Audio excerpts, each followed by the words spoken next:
Hey, welcome back. You're watching Liquid Lunch on a Thirsty Thursday.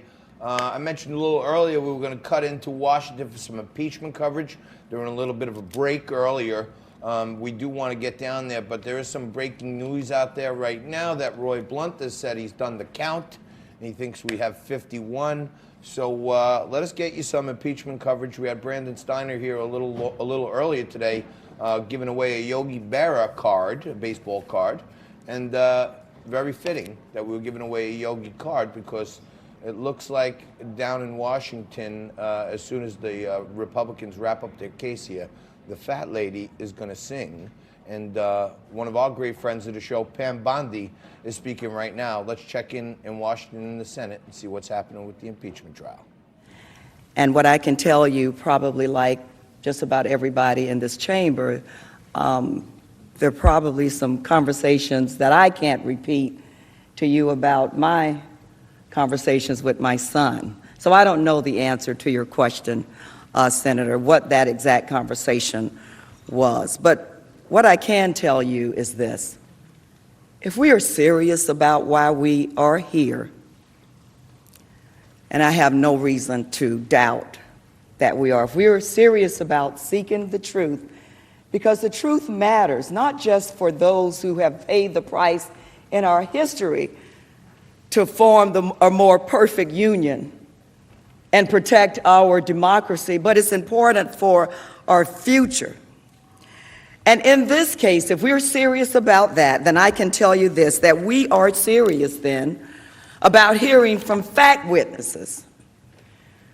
Looking at the Bidens, no matter how many times we call their name, we have no evidence to point to the fact that either Biden has anything at all to tell us about the president shaking down a foreign power to help him cheat in the next election. The precious election, trying to steal each individual in this country's vote.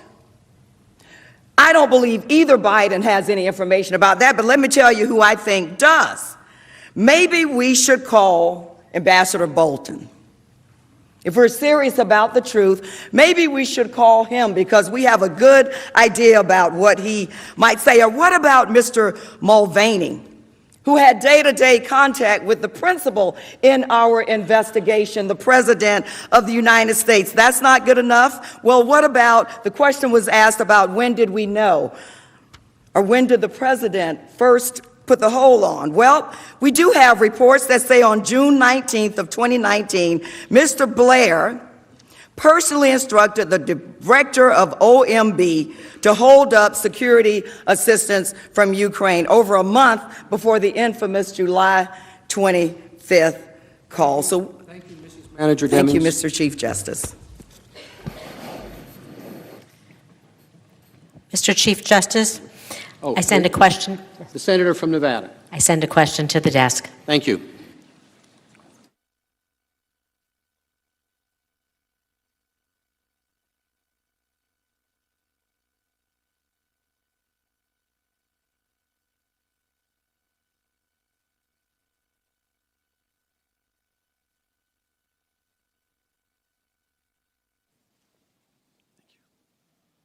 The question from Senator Rosen is addressed to the House managers.